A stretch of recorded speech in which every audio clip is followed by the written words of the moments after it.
Hello, everybody. Scott Golden here with the WCW Saturday Night Review Series on Pro Wrestling Logic YouTube channel. Welcome to those of you who are new. Welcome back to those of you seasoned veterans of what we do around here. We have about 100 or so, maybe a little less, WCW Saturday Night series up, but over 1,300 audios up for you to listen to. Also, if you're looking for life, business, relationship coaching, please feel free to reach out to my main channel, Golden Opportunities Coaching, and we would love to be of service to you there. This particular episode, a little bit better than the 95 episodes we've been covering, just because it seems like there's been a resurgence to the program a little bit. Scotty Riggs and Dallas Page here. Dallas Page still a heel, but kind of a heel that is going a roundabout. And for sure, Page is hitting big moves, flapjacks, tilt-a-whirl slams, and eventually, obviously, the Diamond Cutter. He moves towards the Halloween Havoc, where he ends up defeating Eddie Guerrero. Obviously, hits the Diamond Cutter there. Talks about the match with Guerrero upcoming, and how Guerrero couldn't get the job done as far as the Battle Bowl ring from '95 there. Highlights of Rey Mysterio Jr. in a music video format are available as well. Obviously, Mysterio at this time, the Cruiserweight Champion, and a guy that they are pretty committed to working around and getting the most out of at the time. Rey Mysterio Jr. at this time, though, really not nearly the promo slash performer that he ends up being. Dean Malenko and Alex Wright have what is a match worth going out of your way to see. Malenko so meticulous with every movement, every kick, every punch, and also can do the roll through and basic stuff. Alex Wright, by this point, slowing down a little bit, obviously coming in 93, 94, and still a babyface here. Has not turned, I don't think he turned till late 97, early 98. Beautiful match here, though, and obviously Dean Malenko.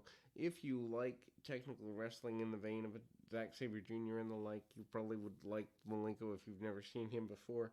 It's amazing to me that there are people around that have never seen him before, but gotta realize that I am kind of a dinosaur as far as wrestling fans go, leaving the key demo years ago. But anyway, German suplex by Alex Wright, who is German, and he ends up getting the victory, which is, or almost getting the victory, but does not end up catching a win as Malenko manages to turn things around.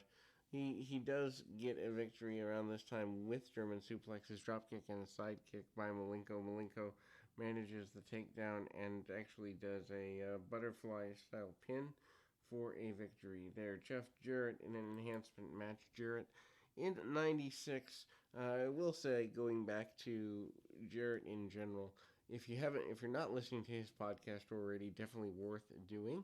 If you are, you'll know why it's worth doing. But My World, the Jeff Jarrett podcast, definitely worth a listen if you're not already a key listener. Very basic stuff in this enhancement match here, including but not limited to, arm drags, arm bars, and takeovers and the like. Nothing really worth writing home about. Figure 4 a la Ric Flair. Jarrett basically says he's going to shine and do so well here. He's not the least bit worried about needing to get even with the Giant or anybody else at this point, although I believe that's where he ends up at this point in 1997, is matches with the Giant. Faces of Fear, Ming and the Barbarian, managed by Jimmy Hart. Not necessarily sure why they reused the name, but they do. Bunkhouse Buck and Dick Slater here. Weird to see, or Bunkhouse Buck and Mike Enos here. Weird to see the idea of someone like Ming, aka Haku, doing a drop to hold, but he does one here. Bunkhouse Buck has been around since about '94 or so and continues to be a star. Him trying to brawl with the Barbarian or Ming is kind of laughable at best. Tries a sunset flip on Barbarian and does get him over. Ming comes in and hits the shot. A The romance storyline between Sister Sherry and Colonel Bob Parker is continued with Sherry coming out with Parker to apparently scout talent and also support Bunkhouse Buck, which is Parker's main team or on Parker's main team has been for a while. Of course, Parker is Robert Fuller, who's been around for since the 70s. I'm pretty sure 70s. I don't think he goes back to the 60s, but early to mid 70s is where he's been around. Multi generational family in wrestling, and obviously the Faces of Fear eventually get the win. Then we go to a Lex Luger enhancement talent match. Luger is embattled with matches with Arn Anderson. Lex Luger at this time, probably the most over he ever was in WCW. Many people may say that the 97 is the most over he ever was in his career. I would argue that his 89 to 92 run right before the 92 ending, where he doesn't care anymore, he was over more than that there. But actually 87 to 92. Anyway, hard shots by the enhancement talent there. Enhancement talent tries to cut Luger off. Luger manages to get a hip toss and some other basic maneuvers. Backslide included. Seeing Lex Luger do a backslide is just weird to me. But anyway, Luger eventually gets the torture rack. Promises to defeat Arn Anderson post that match. And highlights from Nitro here. Nitro, obviously, their main show in 90, starting in 95 into 96, they still try to treat things like they matter. Won't necessarily cover that because eventually going to cover all the Nitros here. They waste several minutes recovering Nitro. I say waste because I don't agree with second run programming on any wrestling show, and never have, never will. I think if you really want your fan base to become a diehard fan base, you shouldn't be showing recaps, maybe 2 or 3 minutes of recaps every show, literally just with voiceover saying X beat Y, and you've got to watch XYZ show. And I know that that's not the way it's done, but it was done that way in the 60s, 70s, and early 80s.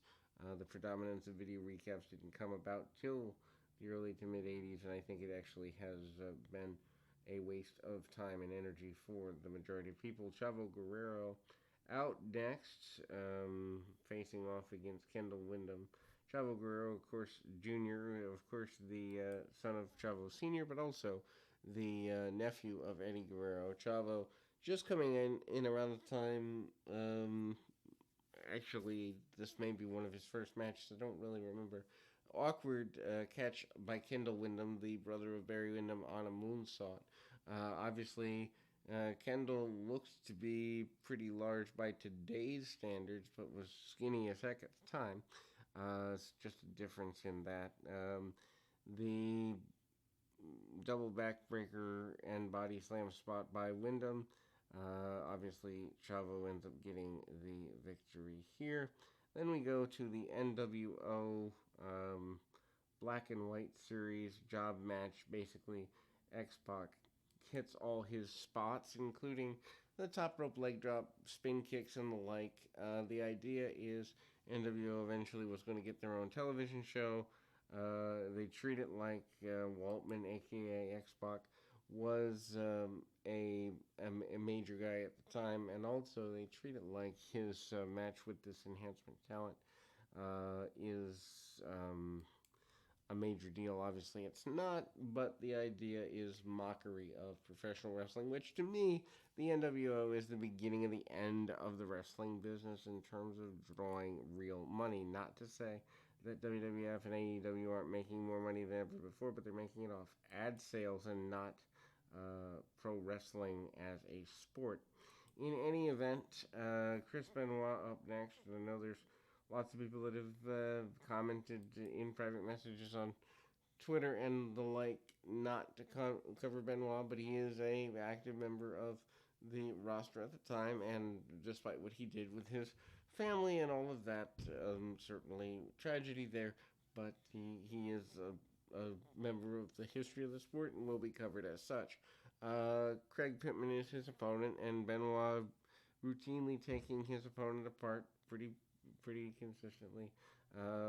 Stays on the arms, back elbow, clotheslines, and eventually Benoit gets a victory in relatively quick order comparatively. Top rope headbutt and other things getting him done there. I think this is right around the time that they were thinking about him being a member of the Horsemen or something similar. Chris Jericho, who is coming in at the time as a babyface, he'd been doing the international touring both of Mexico and Japan throughout 95, had done ECW in 96 as well.